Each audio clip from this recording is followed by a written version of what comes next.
I'm Susan. Welcome to Tea and Games. Tea today is a very hot, slightly oversteeped pot of Builders because it's very early in the morning, and that's the tea that I usually start with first thing in the morning. We've gotten a whole bunch of new subscribers lately. So, hi, I'm glad you're here. I have no idea why you're here, but I'm glad you're here. My husband Robert and I are casual weekend board gamers. We usually just talk about what we play. I'm not a professional content creator. I say we, only me. I'm not a professional content creator. I don't aspire to be a professional content creator. People don't give me free stuff. So be kind in your comments.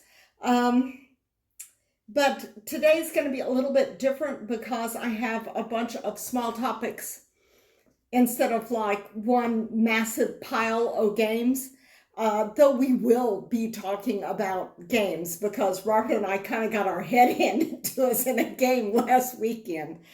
But first, Spiel des Jahres was recently, last weekend, something like that. That is a big game award, big board game award.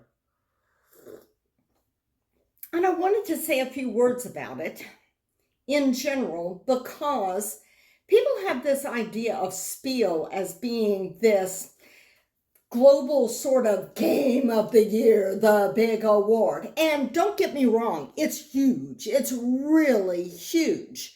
It results in lots and lots of sales for the games that are nominated and even more for the games that win. But Spiel isn't actually a global award. Spiel is a regional award that has simply over the years gotten a lot of acclaim and weight because they choose very high quality games, and they kind of spearheaded this whole renaissance of board gaming into what it is now. Spiel des Jahres, as you might guess from the title, or maybe not if you don't speak German, is an award that is given in Germany for games published in Germany. It is essentially the German game of the year. And it isn't like the greatest board game that has ever been published like that year. It's games that were published in Germany that were released so that German families could play them, and that's the other thing. Spiel is very much weighted toward family weight games. Even though Germany is in Europe, you're not going to find brain-breakingly heavy Euros nominated for the Spiel des Jahres because they're trying to pick games for the German people, their families and their friends to gather around the board game table and play. Average gamers, in other words. They have a Kennerspiel, which is an award for more complex or more expert level games. And they have a children's award too, though those are fairly recent. I'm not an expert on Spiel, but they give awards to very good games. Should you go out and buy a game because it has that little Spiel des Jahres sticker on it? I don't know. It depends on the game, and it depends upon what you like in the game. This year's winner was Sky Team. Robert and I are familiar with the game in the sense that we've watched videos of people who love the game talking about how to play the game and playing through bits of the game and stuff like that, and we just kind of looked at each other and went, oh, no way. Because to us, this game looks stressful. Stressful to the level we're looking at this and we're going that does not look fun.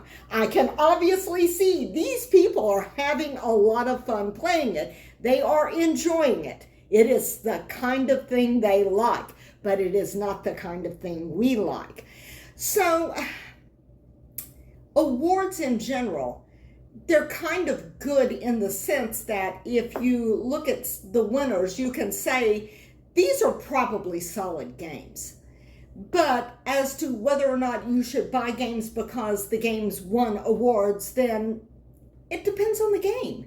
You should still do your research is the bottom line. You should still watch how to play videos, watch playthrough videos, because that can give you an idea of the overall feel of what it's like to play the game and whether or not the game mechanics are something you're going to go, ooh, that clicks. So yeah, Spiel is one that's given in Germany. There are a couple of other notable awards that I should mention. Board Game Geek gives a bunch of awards. Now see, Spiel is very limited. It's Game of the Year, Expert Game of the Year, and Children's Game of the Year. That's it. But Board Game Geek, they give awards every year, and they have like a whole bunch of different categories for different types of games. You know, games that are strategy games. They give stuff for games that have different, you know, characteristics. So that way you can home in on the kind of thing you like maybe a little bit better. But the thing with Board Game Geek Awards is I've noticed that unlike Spiel, which leans toward family weight games, the Board Game Geek Awards, they tend to lean a little bit heavier than that. So, I mean, you may look at a game and say, oh, wow, I love that theme, and it's won all of these awards from Board Game Geek, and yeah, but then get the game and discover that this game is like right over your head. That's possible. Because they do tend to go a bit heavier, particularly if you've been like just buying Spiel games and you're going like, yeah, that's just about right. That's my level, you know. So you could actually get a little bit too deep with Board Game Geek. But if you like heavier games, looking at their list of nominees and games that have won can give you some guidance as to heavier games that you might like, but you still need to research the games. Dice Tower also gives awards, and their awards are like Board Game Geek. They give them in a number of different categories. They even have things for like best game by a small publisher or a first-time publisher, or they give games for best production and artwork. And I mean, if a game wins for like gameplay, strategy, or overall, they all have like Game of the Year thing, and it's got like high production or artwork, it's nominated there too, and that's the kind of thing you really like. You think like, yeah, maybe I should look at that, but you still need to research the game. But awards are fun. What I really like about awards are when the nominees are announced, rooting for games that I like that are on the list that I'm hoping will win. That's really the fun of award ceremonies, is rooting for your favorite game. But we don't often play new games, so a lot of times I'm rooting for games that may or may not be on my wish list. And that's it for awards topics. Let me see. I've upgraded my notebook here. I'm trying something new. This is a board game adjacent topic next. I joined BlueSky a while back. BlueSky is what Twitter was before Twitter became a hell site, and it's actually created by former Twitter people. It's basically like Twitter in the beginning, when it was all new and shiny. And there's a thriving and ever-growing board game community there. If you want to, one of the things I like about it, if you want to just look around, you can install the BlueSky app and browse, like accounts and browse feeds. They have hashtag feeds, and you can search for specific feeds, and you can pin feeds or save feeds, and that way you can get to them easily if there's a topic you're interested in. They've made it, I've got a link to my BlueSky account in the description below, but also BlueSky has recently started doing this thing where users can create starter packs to introduce their friends and family or people that have similar interests to them to BlueSky. So I created a board game starter pack. And what this is you will click through to it and you will see accounts of other board gamers, board game content creators that are on BlueSky. And also, and there's a limit to how many I could put on there. Otherwise, I could just like stack it up with hundreds. But I think the limit is 50. I haven't quite hit it yet. I mean, you don't have to follow all of them, but if you join, it will give you a starting place so that you won't, like when I joined, just spend a lot of time trying to find board game stuff to follow. There's also a board game feed and a women in board games feed, which I have put in my starter pack, and you can pin that feed or just save it. If you don't want it pinned, you can always unpin it. Board game feed, women in board gaming feed, and I also put a feed in there for mutuals. Mutuals are people you follow that follow you back, and that also helps cut the signal to noise ratio in terms of finding stuff. It means that it helps you kind of prioritize to make sure that you don't miss stuff by people that you really want to see. So yeah, that's something for you to check out. I have a link to my account and the starter pack below, and you don't need to have the app to like click through and look at it all on a browser, and that will give you some idea of what BlueSky is and who is on BlueSky. I'm probably going to swap around some of the accounts in my starter pack as more people join BlueSky and as other people, you know, as some of the ones I've got on there, the accounts are kind of placeholder accounts. You know, it's like they've got an official account, but they're not actually really active on it. So I may swap out some of the inactive accounts for more active accounts as time goes by, but this will definitely get you a leg up in board gaming on BlueSky. And I've already posted a bunch of stuff. My posts are mostly board games and Board Game Dog. So yeah, dogs and games, mostly games. Sometimes dogs and games together. So what do we play this past weekend? We're still binging Cartographers. We are still binging Cartographers because, yeah, we just kind of like just went all in on BlueSky. I got a map pack when I found it was a collection of maps 1, 2, and 3.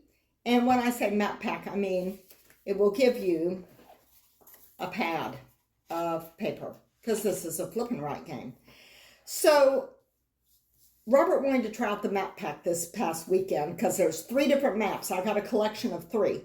One has a volcano, the other has islands, and the other is Undercity. Nebblis, Plane of Flame, is the volcano one, and that's what we started with. The other 2 have scoring cards that you'll swap in, but the volcano cards, the volcano cards are actually terrain cards. Nice artwork too, see? And then lava flow, rain of fire. And you notice the big X in there? We played this with just base cartographers, not cartographers heroes, because I always like to start with the most basic, simplest version of something and then add things in. But this can be played with either cartographers or cartographers heroes. And the little X's here are your first clue that it goes really well with heroes because those are destroyed lands, destroyed squares. And man, if you can line those up with monsters, that's very helpful. So I think this will play really well with heroes because it's the one that introduced that whole destroying squares, and that helps dealing with monsters. But the map here, and it's a double-sided map like all of these are. The flip side has a volcano way off to the side here, which could be interesting because you must place the squares. This is the front side, the side 1 map. You must place the square pattern that's on the very bottom here around the volcano or next to destroyed squares by the volcano, and you destroy the squares that you put on the map. So that was really interesting, and that worked out really well, and we liked this. We really did. I don't remember what scoring cards we used with it, but it worked out really well with just base game cartographers. And I think with the destroyed squares, it'll work out really well with cartographers heroes too. And if you can line up monsters with those destroyed squares, that's going to be really, really good. We only played the first side of the map because we wanted to play a bunch of different maps because we got 3 different maps. Well, actually 6 because they're double-sided, but 3 different types of maps. The next one we played was Affril Plane of Knowledge. And that's when things begin to go ever so slightly wrong. Affril is islands. It has scorecards here. We played side 1 of the map. Side 2 looks kind of the same, but different. But let me show you what side 1 looks like. See? Islands. Now, at the beginning of the game, you are going to put a little dot, like right there, like on one of those little dots. There are dotted lines connected to the islands, but there's a little dot there. You're going to fill in the dot between one island and another. Your choice at the beginning of the game so that you have 2 islands connected. Then well, actually, I was holding it like this because that's the way most of the maps are, but this one is actually kind of a sideways map because you can see it goes like that. Yeah, the cartographer and title there at the bottom. So anyhow, you can only fill in squares on islands that are connected. Look at how many or how few squares there are on these islands. And you're going like, yeah, but the patterns that you're doing, they're not going to have a huge number of squares. Yeah, you can get into trouble really quickly. If you can't make things on here, the patterns and all, one of the options you have is to connect another island so you've got more territory. And you spend a coin to connect an island. But of course, if you spend that coin, it can't be counted in scoring at the end of that season. So yeah, some of the islands are bigger and some of the islands are smaller. You may notice on here, which I noticed, that big islands tend to be connected to small islands. So you're not going to be able to string 2 big islands right next to each other. But you can string them together pretty easily. This was tricky. It was challenging and tricky. We did okay on this, but it is definitely a level harder than just your average cartographers or cartographers heroes maps because of the constraints of the island boundaries. So, and especially with some of those scorecards which say you must be next to the side of the map, or not touching the side of the map, or touching a mountain or not touching a mountain, or a type of terrain that's touching each other or not touching each other. The not touching, that was one of the ones that we got. And so what I did is I just put one terrain on one island and one terrain on another island to start off, and that worked out really well. But yeah, this is tricky. If you want to, and this is Map Pack 2, because you can buy the map packs individually. If you want to up your cartographer's game, if it's starting to feel maybe just a tiny bit too easy or programmatic, and you think, I want something just a little bit more challenging, Map Pack 2 will give you new interesting challenges. And that is Affril. Got it? It comes with scoring cards, which are swapped in for that 4th wonky scoring card that's just got like this symbol on the back of the cards. Swapped in for those. We did Purple Stone Miners. We swapped that one in. But you can also play this one. Comes with the map pack. And this one, which comes with this map pack. So you've got 3 different scoring cards for one of the scoring criteria that you can swap in. And sometimes the way some scoring criteria interact with certain other base game criteria is kind of interesting. And that brings us to the Undercity. Okay, the Undercity, yeah, the Undercity. This is map 3. It has, the map is divided. It also has scoring cards that you will swap in. It's this type. See that symbol there? So that's the one that you'll be swapping in. Oh, I'm coming so close to not just hitting that with my elbow. Okay, so this is what side A of the Undercity map looks like. Now, when you're placing stuff, you can't place a shape that's going to go across that line. It's got to be up here entirely or down here entirely. Also, you see that gate? When you go down, you have to make something that is continuous and connected from that gate. You can't just have stuff hanging out in space here that's not connected, that you can't make a trail back to that gate. So that is an interesting criteria. And one of the, let's see, the scoring thing that we had was Azima's Bones is the ones we used for this one for the first time. Yeah. Azima's Bones is what we used, and it requires different types of terrain on the bottom of the map, which meant that we had to delve all the way to the bottom of the map and make sure that everything was connected to something else. And of course, there are other scoring criteria that says you can't connect these kinds of terrain. So it's like, yeah, it got a little tricky, but we did really well with, and I should make this very clear, side A of the Undercity map. We scored, I got more coins there than I have ever gotten in my life. I don't remember what the other scoring cards were, but I did make note that this was the scoring card that we used from this pack. I'm trying to keep track of that, so I'll know when we played all of them. But I just scored, I got like more coins. I just scored tremendously well on all of the different scoring criteria. Robert did too.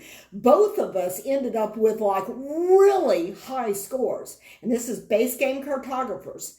And I mean, we're really familiar with those Explorer cards and the scoring cards for those. So I think that probably helps in doing these new maps, is that we're less familiar with Heroes because we had just started playing it. So we are less familiar with the Explore deck and the different scoring cards that come with it. But we're real familiar with this, and that probably helped. But still, we did really well with this. This was super easy. And it was so easy that we thought, let's do the second side of the map. Yeah. And that went about as well as you would think that it would. The second side of the map does not look terribly different from the first side. The main difference in the second side of the map is you may notice there's no gate. The second side of the map, you put the gate, which is the starting point from which you go into the Undercity. You can place it anywhere you want along here. So you choose the spot for the gate. So that's the big difference. And that doesn't seem hard at all. But we had different scoring criteria. And we used this scoring card here, which just did not play nicely with the other scoring cards at all. Now, in some of these map packs, it will say, don't play these scoring cards with this map pack because it doesn't work with it. There were no restrictions on this, but we just had an extremely tough time. This was the roughest game of cartographers that we have ever played because of the way the scoring cards interacted with each other. It just made it really hard. And there is a third scoring card here, which we haven't played yet, the Pit. Doesn't that sound lovely? But yeah, it's like the first side was so good and the second side was so tough.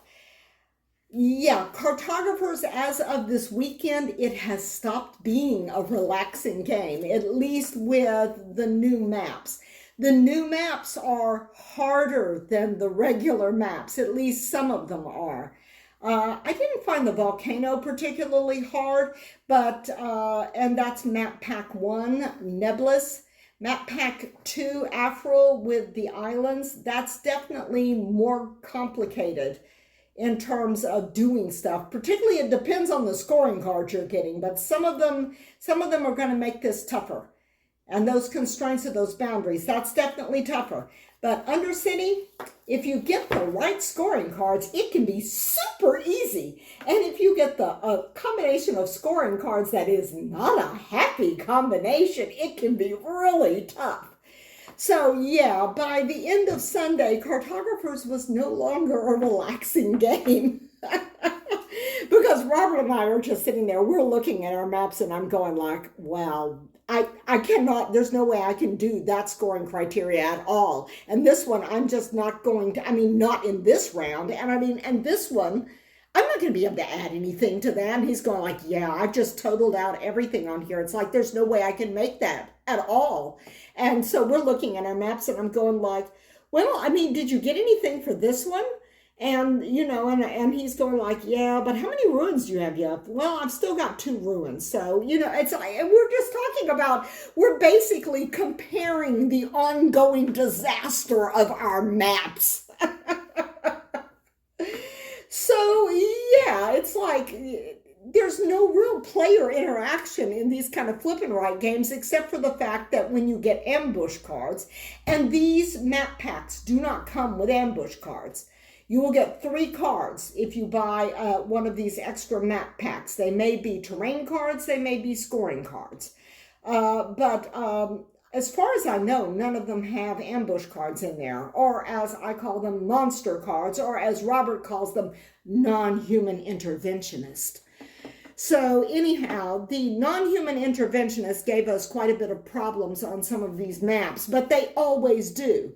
What we need to do now is we need to play Cartographers Heroes a lot more, get more familiar with the scoring criteria for heroes, the Explore deck for heroes, and the hero cards themselves, because I think the hero cards will help on some of these map packs. I'm not sure that they're going to help us all. Well,